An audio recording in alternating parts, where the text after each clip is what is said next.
The parable of the talents. There were several things that I became very conscious as I lived with this parable this week. The first is that a talent is a lot. A talent was worth 6,000 denarii, and 1 denarii was a day's wages. So a talent, if you had a 7-day work week, was over 16 years of wages. And if you had a 5-day work week, it was over 23 years of wages. So even the slave who got 1 talent got a lot, a huge amount, and the others received even more. But the incomprehensibility of the amount was as great, I think, for the one who had received 1 as for the one who had received 5. That's important to remember. We're not talking about little numbers here. A talent was a huge amount of money.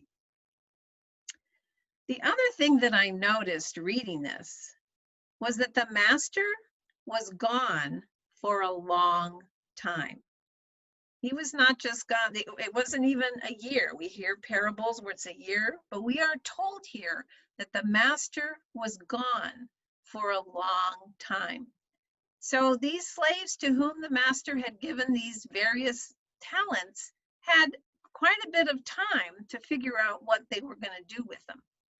I think we heard the word immediately with the first one, not with the others, but you know, there was a lot of time to think about what was going to be done with these talents that the master had given. This was not just a couple of weeks, couple of months, maybe not even a couple of years. It was a long time. The third thing that I noticed was that the slaves realized that they were stewards and they gave everything back to the master. The one who had 5 gave back the 10. The one who had 2 gave back the 4. The one who had 1 gave back the 1. There was totally a sense that they were stewards, but not owners of this. Although at the end, you notice that they did talk about the slave with the 10 talents, as though the statement of enter into the joy of your master may have been all about sharing those so that they became theirs. But in the mind of the slaves, there was no question about whose talents these were.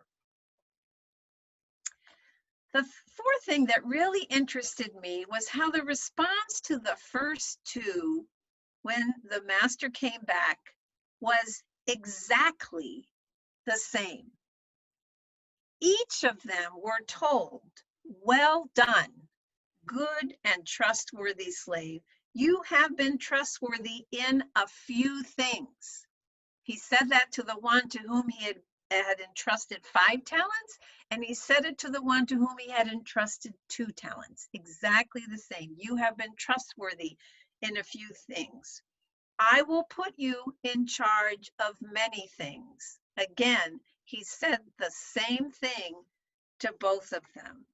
And finally, enter into the joy of your master. Exactly the same welcoming affirmation given to both, whether they made 5 or 2. And then, of course, there's the slave with the 1 talent. And I got to tell you, as someone who grew up with very little, it is always so hard for me to hear that those of you who have little will have everything taken away and you will have nothing. But I also remember that although I may have had little in the way of creature comforts and monetary things, I certainly feel as a child that I was given an abundance of other gifts. A mother who loved me, intelligence, a system that supported my education. There were certainly many things that made my sense of not having a lot monetarily really turned on its head. So that makes it a little bit easier to think about. But what the thing about the slave with 1 talent is that he said he was afraid. He was afraid, and he went and hid his talent in the ground. He didn't try to do something with it. He just went and hid it in the ground because he was afraid. And remember, this was a huge thing that he was entrusted to. One talent was not a small thing. It was huge. It was between 16 and 23 years' wages, depending upon how many days you work in the week. It was huge, but he was scared. He was afraid, and so he went and hid it. Many of the commentaries that I have read about this are very clear that we not think that the comments that he made about the master were anything other than his misapprehension. The fact that he thinks the master, essentially exploited others, harvested when he didn't plant, took advantage of others. That was his view, and that's what made him scared and made him hide the money and do nothing with it. But that was his perception, and it accounted for his fear. But we saw the result of his fear. And remember, he had a long time with this talent. It wasn't just a couple of weeks or a couple of months. He had a long time. And the fact that fear would lead someone to go into a hole, to hide their talents, to be afraid, to give vent essentially to that fear, I think is understandable. But in the course of time, you would hope that something different would happen.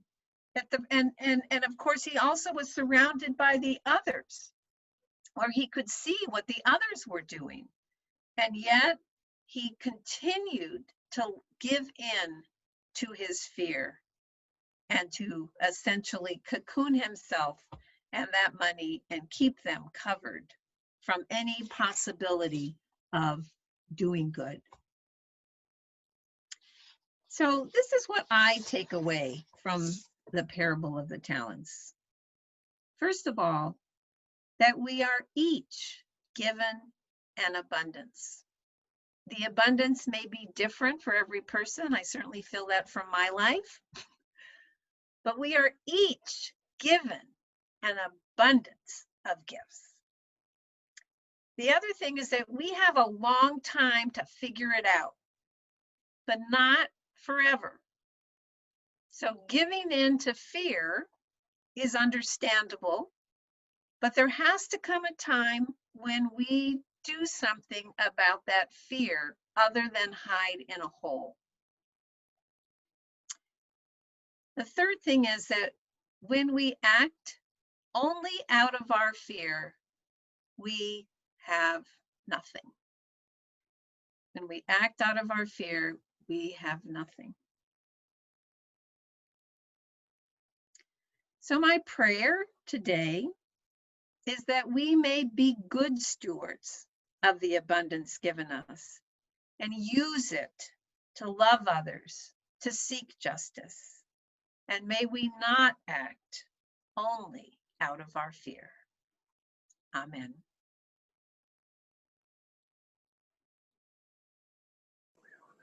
Mm-hmm.